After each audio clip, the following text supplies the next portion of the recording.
আসসালামু আলাইকুম ওরহমতুল্লাহি ওবারাকাতুহু। সুপ্রিয় দেশবাসী, যে যেখান থেকে আমাকে দেখছেন, বাংলাদেশের ক্লান্তি লগ্নে বাংলাদেশের বিভিন্ন জায়গায় বন্যায় কবলিত এরিয়াগুলো ঘর বাড়ি প্লাবিত হয়ে যাচ্ছে। বিশেষ করে আজকে সঈদুল আইয়ামের দিন, হজ্জুল মাসাকিনের দিন, সপ্তাহের উত্তম আফজল দিন জুমাবারে প্রত্যেকে আমরা ইমাম, মুয়াজ্জিন, খতিব যে যে জায়গায় দায়িত্বে আছি, বিশেষ করে আমরা মুসল্লিদেরকে নিয়ে সম্মিলিতভাবে আমরা আজকে সবাই এই দুর্যোগের জন্য দোয়া চাইব। আল্লাহ তাআলা যেন এই বাংলাদেশকে এই দুর্যোগ থেকে হেফাজত করেন।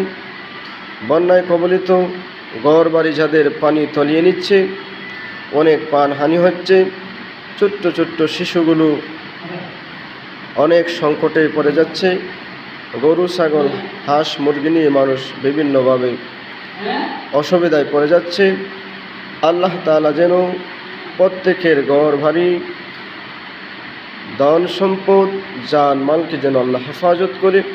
সেই জন্য আমরা প্রত্যেকের জায়গা থেকে আমরা আজকে প্রত্যেকের জন্য দোয়া করব। যেইভাবে যার যে জায়গা থেকে বিভিন্ন মানবীয় সংগঠন তাদের এই ক্লান্তিলগ্নে তাদের কাছে সহযোগিতার হাত বাড়িয়ে দিয়েছে, আশা করি আমরা প্রত্যেকের জায়গা থেকে সেইভাবে আমরা কাজ করে যাব। মানুষ মানুষের জন্য, মানুষ মানুষের সেবা করবে। আমরা আশা করি আল্লাহ তাআলা আমাদেরকে এই বিপদ থেকে তরিয়ে নেবেন। আমরা প্রত্যেকের জায়গা থেকে আল্লাহর কাছে আমরা ক্ষমা চাইব। আল্লাহ যেন আমাদের এই বাংলাদেশকে সার্বভৌমত্ব রক্ষা করেন, এই বিপদ থেকে আমাদেরকে রক্ষা করেন। মা আসসালাম, আসসালামু আলাইকুম ওয়া রাহমাতুল্লাহি ওয়া বারাকাতুহু।